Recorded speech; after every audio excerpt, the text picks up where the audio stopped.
Hello, my name is Burke Hedges, author of the best-selling book, The Parable of the Pipeline. I open my book with a story about Pablo and Bruno, who take two very different paths in their quest for financial independence. What you're about to see is the delightful animated story of their adventure. So, sit back, relax, and enjoy the life-changing lessons in The Parable of the Pipeline.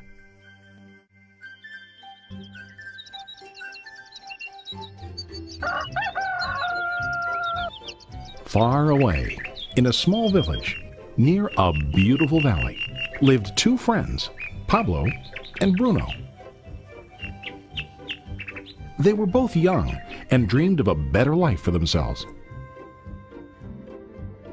They'd often discuss their dreams about how they would become the most successful men in the village.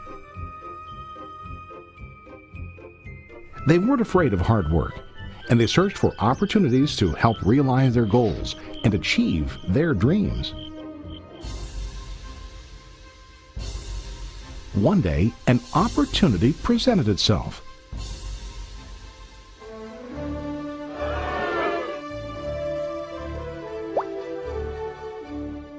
The mayor of the village decided to hire two people to bring water from a spring up on the mountain, across the valley, back down to the village.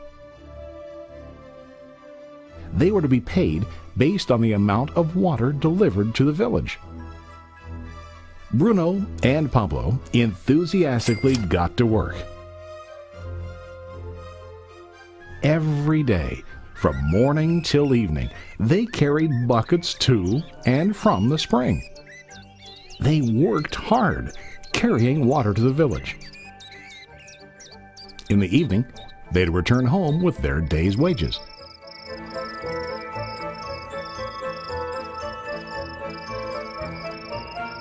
Bruno was satisfied with his work and the money he earned. He was sure that with this work he could achieve his dreams. Bruno thought that to increase his wages he could use bigger buckets to bring more water each trip.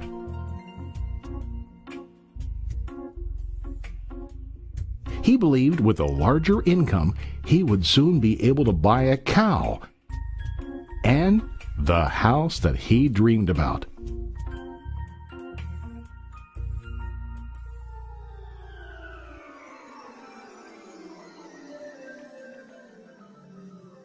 Now Pablo was not satisfied. At the end of the day, his back and hands ached and he was exhausted. He was looking for an easier way to earn more. One day an idea occurred to Pablo. He imagined building a pipeline to deliver the water from the mountain spring to the village. With this pipeline, he could get more water to the village without carrying buckets back and forth from the spring to the village. Soon, he got very excited about his idea and began to plan. Pablo, of course, shared his idea with his friend Bruno and asked him to join with him to work on and help build the pipeline.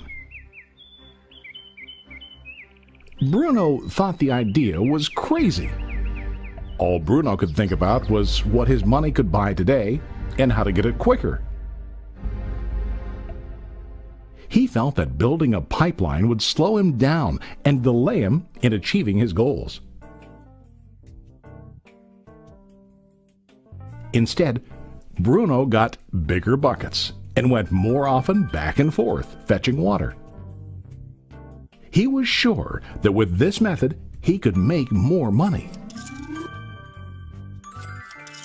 Pablo decided to build the pipeline on his own. He understood that it would not be easy to build, and it would take time to complete the pipeline.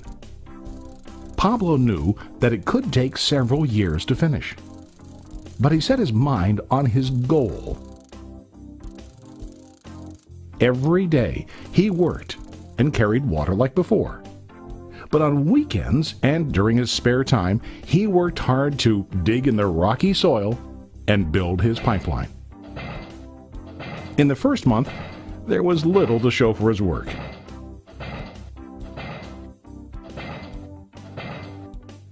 Bruno and the villagers laughed and teased him. They called him Pablo the Pipeline Man. During this time, Bruno's income doubled. He already bought a cow and a bigger house. His lifestyle changed. He now spent time after work in the bar, enjoying his hard-earned wages from delivering water.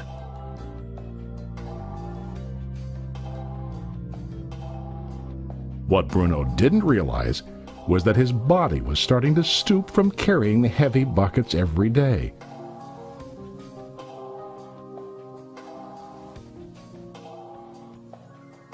His face looked worn and his body tired. Soon, he began to carry less and less water due to the wear and tear on his body.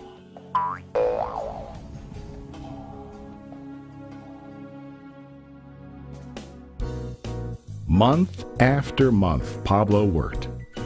Soon a year passed, and then a second year. Finally, Pablo finished his pipeline.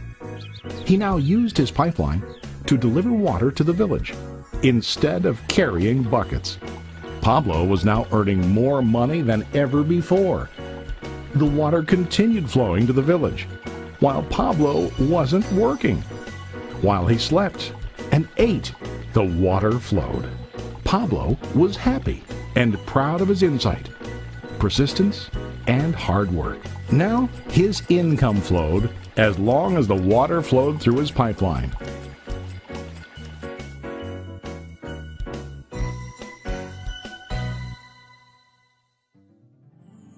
The story of Bruno and Pablo is a reflection of life. Their jobs symbolize what most people do to earn money. Bruno gets his money using buckets. He goes back and forth, carrying his buckets from the spring to the village in exchange for money.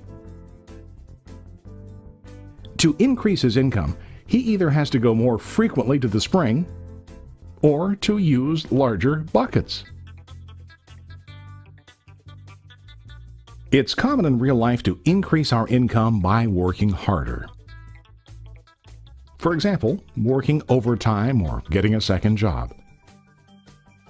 We also increase the size of our buckets by accepting a higher paying position, which often includes spending more time on the job. Most of us exchange time for money like Bruno.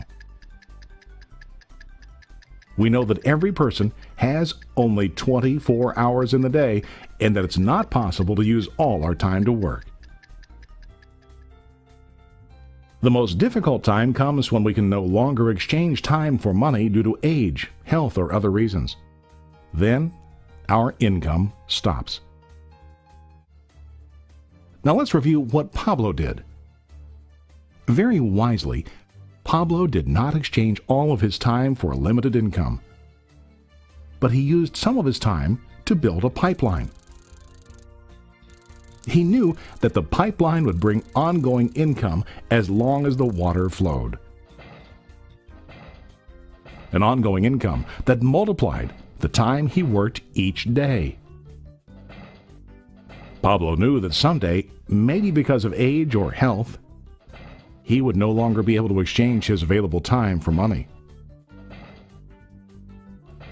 Pablo knew that if he could make his idea of a pipeline work, then he only has to do the hard work of building the pipeline. After the pipeline was completed, Pablo was able to monitor and maintain the flow of water to ensure that his income will continue. Pablo has shown us that to earn an income, we don't always have to directly exchange time for money. There really are better ways. How about you?